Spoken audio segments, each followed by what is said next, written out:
Okay, I'm just gonna keep going and add this. Gordon Neufeld says it's sort of like a parent saying, "You are invited in my presence," to a child. You are invited in my presence to be exactly as you are, whatever you're feeling, however you are. You are safe emotionally with me. Whatever you're feeling, it's safe to feel that in my presence. Um, Many of us didn't get this privilege. Many, maybe most of us. Um, in particular, anger. Um, Parents often, for their own reasons, maybe because they had a parent with anger issues, they're not comfortable with anger. And when a child becomes angry, and they will, um, the parent gets dysregulated by their anger. And then as a result, to regulate themselves, they need to sort of, you know, settle down that anger in the child. Like whether that means, being firm, yelling at them, telling them to stop, or ignoring them. That's one example, anger. There's other ones, sadness too. Uh, a lot of times a parent doesn't know how to deal with the sadness of a child because the parent doesn't know how to deal with their own sadness. And so they might try and help the child distract from it. They might try and put a positive spin on it without validating the sadness. Anyway, many of us didn't grow up feeling acceptable as who we were, who we are. This is a big problem, a fundamental problem. This is how most, I think, in my own thinking and reading, this is where most mental health issues begin, is at the beginning. You come out, you're a child, you're vibrant, you're full of life, you're full of curiosity, you care about everything. Um, that's your true nature. Um, and then you learn over time that certain things are not acceptable. Like when you get angry, mom or dad gets angry. So you think, okay, something about my anger is not okay based on how mom and dad are reacting. What does the child learn to do? They learn to suppress it because the attachment to the parent is paramount.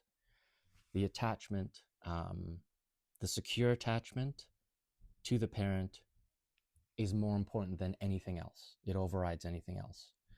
And so as children, we need to make the terrible choice of choosing between who we are and maintaining the security of that attachment with our parent. In other words, we have to choose between authenticity and connection. In a perfect world, we would not be put in that position. We'd be able to be authentic and connected. But because you can't survive psychologically without the parent, the child chooses connection every time, and authenticity gets put away. And that may seem fine for a while, um, you know, because we're adaptable and because our attachment needs are being met. Things may seem to be fine. Child seems happy. They're able to make friends. The degree to which those friendships are built on authenticity, though, that's for another video. Maybe they're sort of doing okay. And what can happen, and what happened to me, and I think is what's happening with a lot of young people today, because you're in school provides a structure, a scaffolding for you, and uh, you do what you're told. You go to class, and society grants students the benefit of the doubt of, you're investing in your future. We're going to give you as much as we can, and because you're the future. The difficulty arises around 18, when most of us finish high school, when we're no longer in that school structure that we don't really have a choice in. Um, Maybe we extend that scaffolding, we go to university or college, but that just delays it. I know for me, when I was in university, I was sort of, I had no idea who I was or what I wanted or what to do. I was just doing what I thought I was supposed to do. Because when you don't know what to do, doing what you're supposed to do isn't too bad of an option. Um, anyway, the difficulty came after I finished university. I was about 23. And suddenly you're no longer a student. Suddenly you're an adult. You're out in the world. Now you bear expectation, responsibility. You're expected to go out and get a job, work towards, start making money, work towards moving out, being independent, and then I guess starting your own family and all that. Um, for me, though, I graduated at 23 and I was emotionally a child. And I think many of us are. I think many of us are emotionally children, even when we're 30, 40, 50, 60, because many of us mature physically because we got food, we got water, got some exercise. Um, but emotionally, did we mature? Many of us didn't, because just like you need physical nourishment to grow physically, you require emotional nourishment to grow emotionally. Um, a lot of the behaviors that we see in others that we find troublesome, and the behaviors we notice in ourselves, um, can be understood to a degree, um, as understanding it as stemming from emotional immaturity. So, adults who have temper tantrums, who shut down emotionally, who don't know how to regulate their emotions, who don't know how to communicate their emotions, who can't take responsibility for their actions, who constantly blame others, um, adults who can be manipulative, um, adults who can be narcissistic. Um, what I just named, a lot of that, to a degree, is emotional immaturity. Not completely, though. And what we essentially are adult toddlers walking around in the world, thinking we're adults, feeling entitled to things as adults, respect, um, for one. And yeah, as you can imagine, you may know someone like this, you may be this person. It makes life quite painful, insufferable. And I do want to say, everything that I'm saying, I don't mean to say it with judgment, because um, none of this is anyone's fault. We don't know what we're doing. We're hairless monkeys. We've been pooped into existence. We don't know what we're doing here. I'm making sounds with my tongue and my throat, and you're understanding them somehow. And we're still figuring this out. We don't really know what's going on, but um, we're doing the best we can, I think, the best we know how. Anyway, you might find yourself, as I did in my 20s, physically more or less an adult, but emotionally quite immature. No sense of direction, no idea what I'm supposed to do, no idea what I want, no idea what I feel, although there's a lot of depression, there's a lot of sadness, there's a lot of fear, anxiety, insecurity, isolation, aloneness.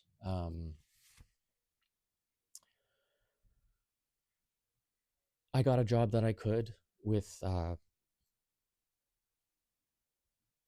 which was a job that only required a high school education, even though I had a university degree, and which is quite common. And I got a job not because I needed it, because I was still getting an allowance throughout my 20s from my parents.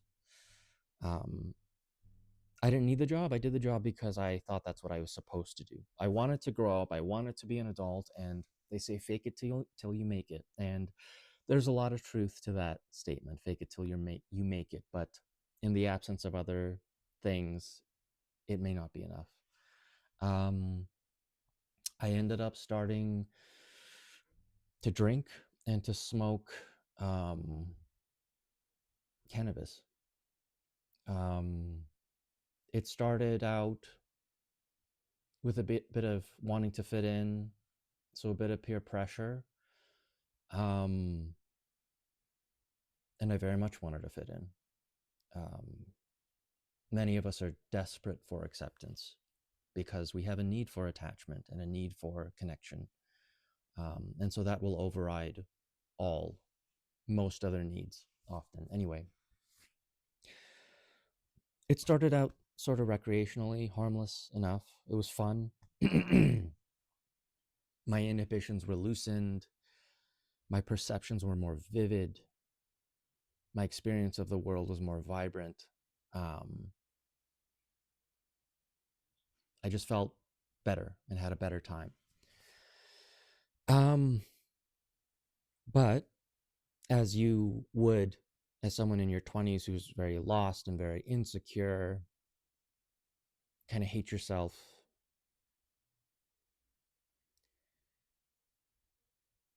I started seeking comfort in these substances more and more, and they became dependence and eventually addiction.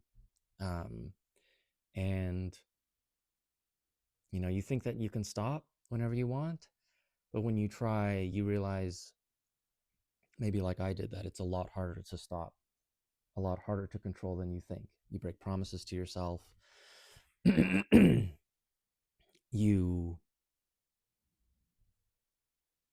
you know you might have a few drinks, smoke up, and think, oh, why did I do this again?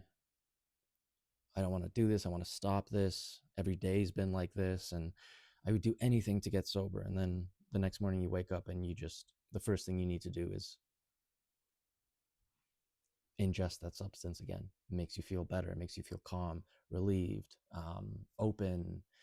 Feels like, if I were to simplify it, alcohol and cannabis, they gave me this bath, this sense of everything's okay. I'm okay. Everything's going to be okay.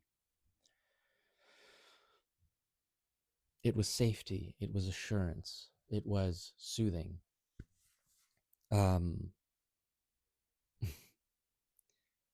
anyway, the depression got worse and worse. It would ebb and flow. There'd be periods where I think, oh, maybe I'm not so depressed. And then I'd fall back and I think, oh, no, I really am. And there was some unaliving ideation started to show up, started to become more real, which is scary. If you've experienced it, you'll know that it's not a ploy for attention. It's like the organism that you are is feeling trapped and terrified and alone, abandoned, and you want out. Um, it took a long time for me to eventually seek help, because I don't think anybody wants to seek mental health help. That's not the initial response to struggling with your mental health. And it's easy. Maybe you think this as well. I just thought, I'm not depressed. I'm not anxious. I'm just a loser. Life is terrible. It's a nightmare. Human beings are disgusting, awful, monstrous creatures. We should not exist. And the only way to be happy or to get some relief is to lie to yourself. And Maybe you think that. That's what I thought in my 20s. And anyway, started reading online about depression and anxiety, and it's a lot. And if you'll read it, I thought it was depression, and then I thought, oh no, it's anxiety, and then no, it's depression, and then I thought, oh no, it's adult ADD. No, it's bipolar. Oh no, it's personality disorder. It can be dangerous going down that rabbit hole. Anyway, um, and I had to fight hard. It felt like, to get a diagnosis, because it was kind of, I wasn't taken seriously by doctors. They said, when I finally mustered up the courage to even speak to a doctor, it was dismissed like, everyone your age has these issues. It's, whatever. And that's fair. I know that doctors are human beings and they're only going off of their own experience. But anyway, I finally got a psychiatrist's appointment. Finally. Did this assessment, did this interview.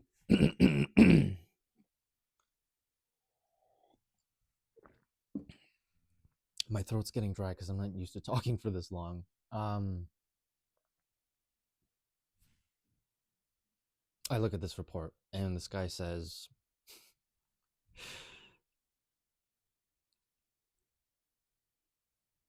he diagnosed me with everything. And when I say everything, he diagnosed me with major depression, social anxiety, some other kind of anxiety, bipolar type 2, borderline personality, antisocial personality, narcissistic personality, a substance abuse disorder. And he said, you haven't gotten out over the divorce of your parents. You need medication and psychotherapy. And his delivery wasn't gentle. It was very matter of fact, very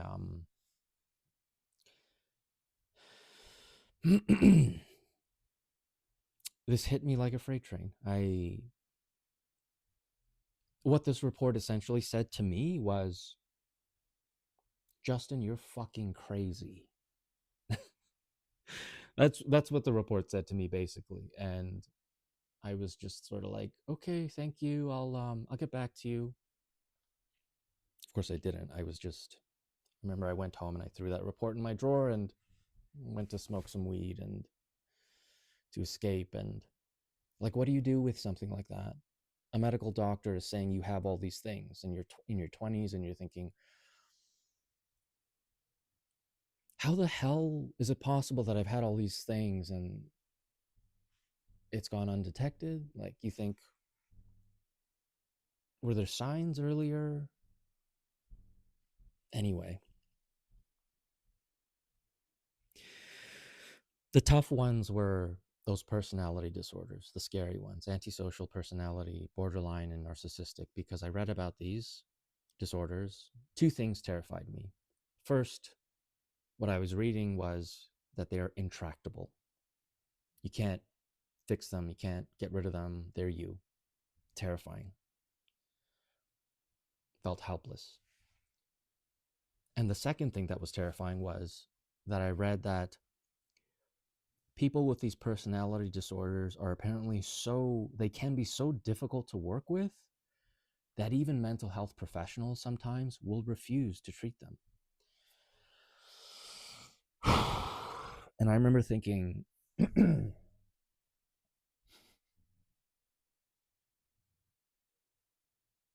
remember being so scared. What kind of monster am I? I thought that the very professionals who are trained to treat people with these issues, they don't even want to treat them. They're so hard to work with. They're just so difficult. And I wanted to unalive myself. Like, my life had turned into a complete nightmare. I had grown up with the what I thought was the delusion that I could be happy, I could have a normal life, that I was normal. And then all of a sudden I'm hit with this new information that you're the opposite of normal. You're as screwed up as can be, and there's no hope. This is the way that I interpreted it. And I wanted to, yeah, I didn't want to be here anymore. I was scared. As depressed and as dysregulated as I was, anxious, insecure, scattered in my mind, inconsistent in my decision making, inability to stick with a plan, to make a routine, all this mental health stuff. As far as I understood, I was just going to get worse, and I was, yeah, terrified. And I did decide that I was going to end my life, and torturing myself over this, avoiding this decision, smoking a lot of weed, drinking a lot, pretending it wasn't happening, pretending it was fine. Those substances, they gave me relief. They helped me feel okay. And then, of course, when they wore off, I was back to the nightmare that I thought my life was. And I don't think I told anybody because, I mean, this report said I was a certified monster, basically, to me. And anyway, I came close. I didn't go through with it. And I just decided through blind faith that I was going to figure this out. I I needed to understand, like, how is it possible that I have all these things, that it went undetected? What does it mean to have these things? Are these just genetic defects? Am I just sick? I needed to understand. And I started reading a lot, um, read about childhood trauma, and which was hard for me because I didn't have a great attention span. Focus was difficult. It's not easy to read and understand something when you are depressed and anxious. But anyway, I did my best. I would go back and forth between using a lot and reading, and sometimes I would read high, sometimes I would read buzzed, but I kept at it and eventually mustered the courage to go see a therapist. And I had a bit of actually quite a nervous breakdown at home, which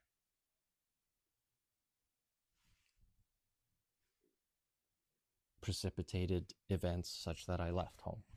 Um, I was living in my mother's basement until I was about 29, and um, I had an interaction with her that sent me off, and I left, and I moved to another city uh, with my partner, who I don't know if I would still be here if I didn't have uh, her support.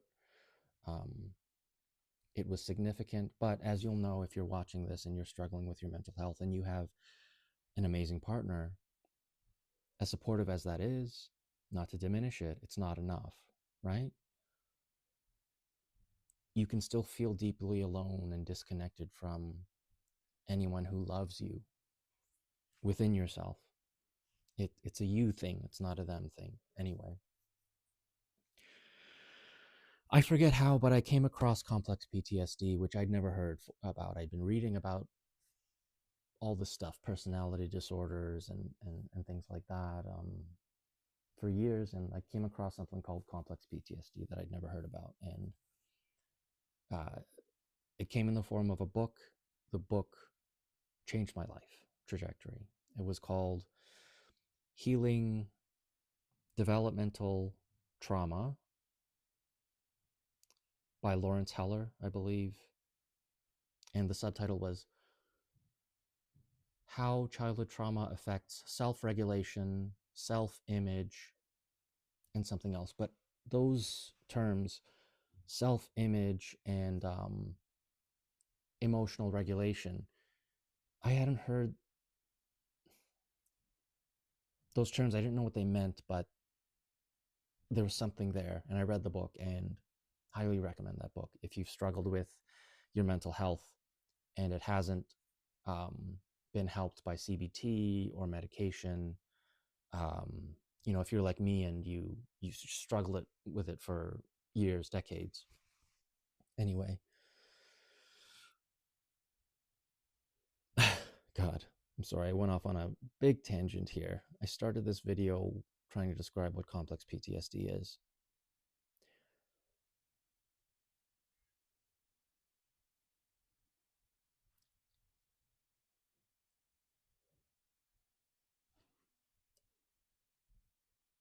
When we don't get our emotional needs met. So Gabor Mate, also highly recommend searching his books up and his talks free on YouTube. He says childhood trauma, there's two kinds. There's things that should happen that don't, and then things that happen that shouldn't. Um, so if you have a combination, which I think is not as uncommon as we think, where you're emotionally deprived, um, you're not accepted for who you are. Instead, your parents tell you who you're going to be. And most of the time, they think that they're doing this for your own good. Um, it's important to remember that. I think most parents love their children. The degree to which they harm their children is a reflection often of how they were harmed as children themselves. Not always, but often. Anyway, when you're not seen, when you grow up and you're not seen, your emotions aren't validated, your perspective isn't seen as legitimate or valued. Um,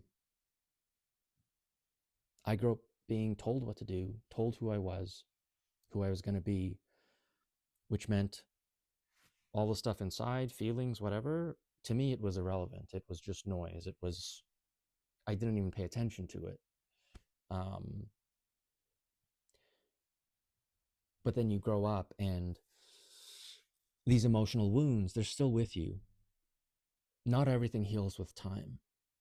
These emotional wounds, the wounds of feeling emotionally abandoned, not seen, not heard, um, the pain of loneliness, the pain of being misunderstood. Um, these emotional wounds, by the way, the brain center that processes pain can't tell the difference between physical pain and emotional pain. It's important to know that. Emotional pain is just as significant as physical, though we tend to not give emotional pain the same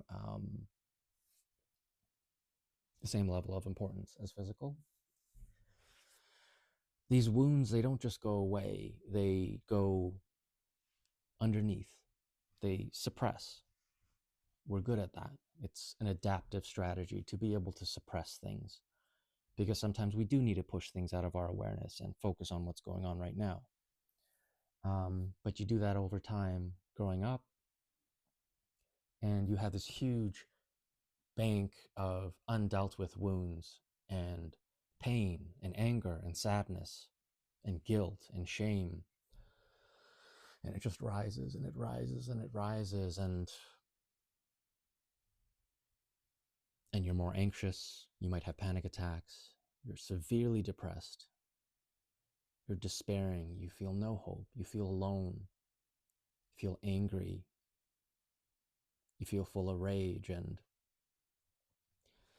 and these symptoms are often treated through the medical lens. And I'm not anti-medicine or anything like that, but it's important. It's been helpful for me to understand the lens through which things are being explained to me.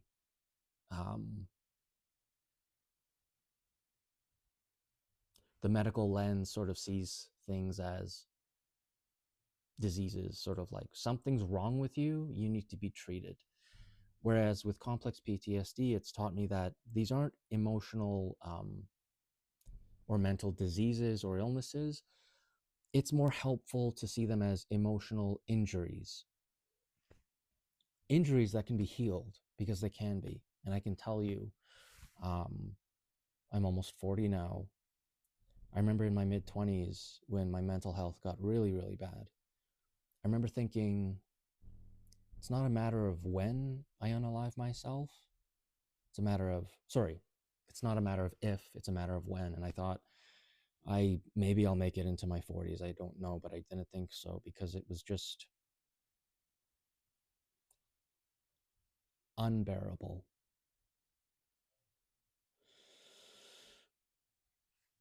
I've been with, after I read about complex PTSD, I found a trauma based therapist, a body based therapist. I'd never known to address the body.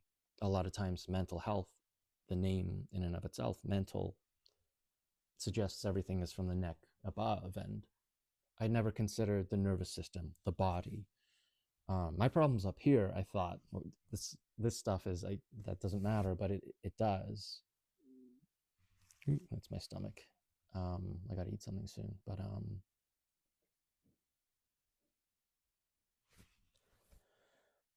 the mind and the body are intimately connected, and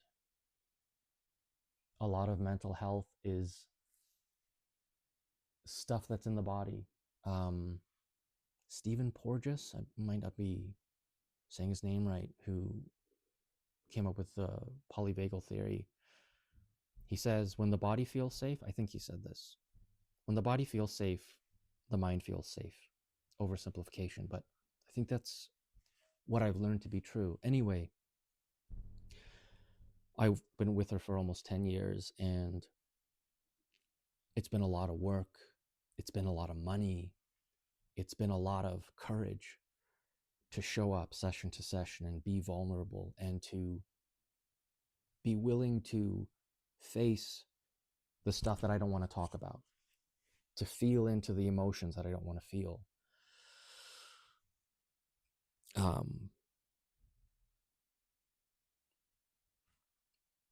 I got sober, then I relapsed and got sober again and relapsed. I was unemployed for long periods, but got a job, burnt out, got a job. But I've gotten better. I've healed a lot. My nervous system has become more regulated. My anxiety is significantly decreased. My depression has significantly decreased. Um, I'm more present. I'm gentler and kinder with myself, which is, as far as I think we can tell, is what we need as creatures.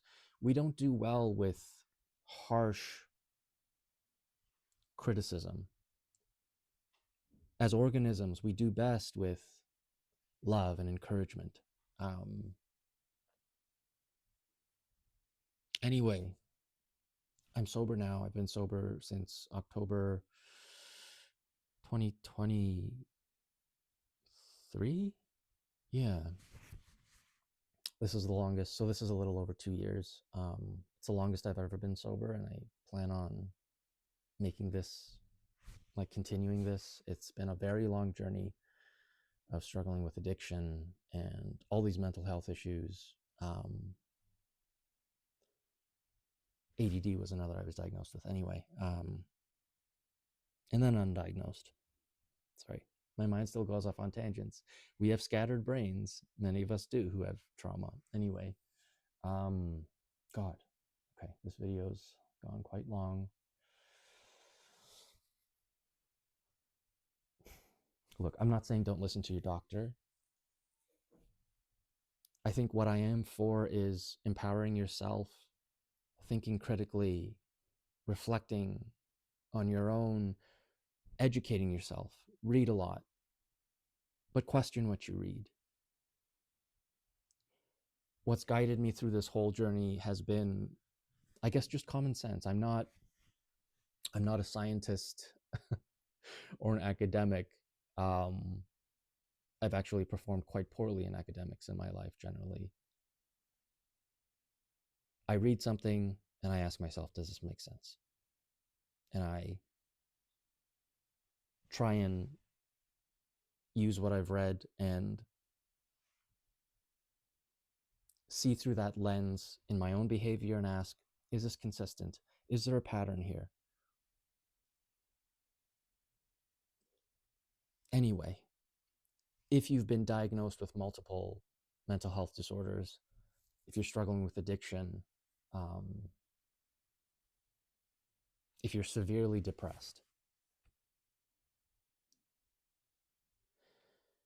and you've never heard of complex PTSD, please read about it. Google it. Read books on it. There, I wouldn't be here if I hadn't benefited from the life's work of some incredible, intelligent people who have dedicated their lives to understanding this trauma. Peter Levine, Gabor Mate, Pete Walker, um, others that I can't remember, but Vanderkolk. It's a huge relief, to read about complex PTSD because I found the explanation for what complex PTSD sufficiently broad and deep. Um, it's all of that stuff that you've probably been thinking about. It's the childhood experiences. It's the relationship with your parents. It's your nervous system. It's the degree to which your needs were met or weren't met emotionally. If you grew up with violence in your home, if you grew up in a home that was chaotic, where your nervous system didn't feel safe, it's really quite fascinating. I know it sucks, and I don't mean to make light of it by saying it's fascinating. I know it absolutely sucks, and it's the fight of your life. But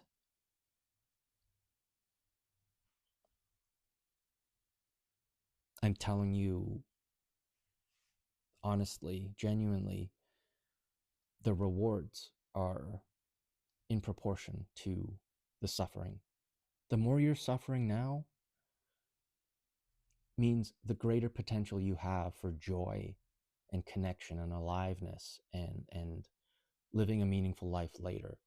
And I'm still very much at the beginning of the journey. Like, I feel like I just woke up a couple years ago and I'm a lot more functional now. I have a job that I actually really like. Um, I'm making friends, I'm socializing, which would have been the Justin in his 20s would have been shocked because I was a very reclusive, misanthropic, antisocial, self-isolating, screw people, screw the world, all that. I thought that's who I was, but what I really was just in a lot of pain, and I didn't know it. Um,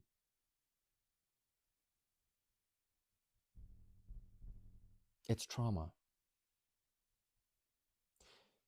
and not only is it fascinating, it's because when you understand complex PTSD, you're essentially understanding human development and you're understanding human beings.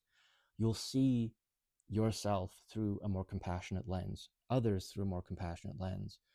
If you have a lot of anger towards your parents because of what you went through, that's valid, that's justified. But it also simultaneously helps to understand that they were also traumatized when they were young. And then they were traumatized by their parents and so on. This goes back a very long time. It doesn't, I'm not making excuses for the behavior, for the abuse. I'm not justifying the behavior. I am providing some insight. I think understanding is helpful when we look at human beings, um, for all of us. And I'm at a place where I feel like I know who I am. I feel like I know what I want. I know what I feel to a greater degree than I did certainly in my 20s and that I ever have. And I sort of have a rudder on my ship, and I'm not rudderless, right? You feel very rudderless when you're really struggling, and life truly can get better. Uh, I didn't like hearing that from others. I thought it was deluded of them. I thought they didn't understand how deep my pain was, how screwed up I was. You know, you've been lucky enough for things to work out for you, but that's not me. Well, life has been very humbling, and now I'm on the other side of it. Mostly, I still struggle and I'm still learning, but things can get better beyond your wildest imagination. Um, you've never felt, probably, how good you could feel if you put in the work and the time, and I know a lot is out of your control. I know that a lot of people don't have the resources. They just don't have the conditions that are optimal to heal. They can't leave their abusive families. They don't have the money for professional therapy, but there's always something we can do. We all get dealt a different hand, but we can only do the best with what resources are available to us. And that's something that I think we all can do, generally speaking. Anyway, I hope this was helpful. Thank you for listening. If anyone is still here with me 41 minutes later, and yeah, I wish you well and keep going.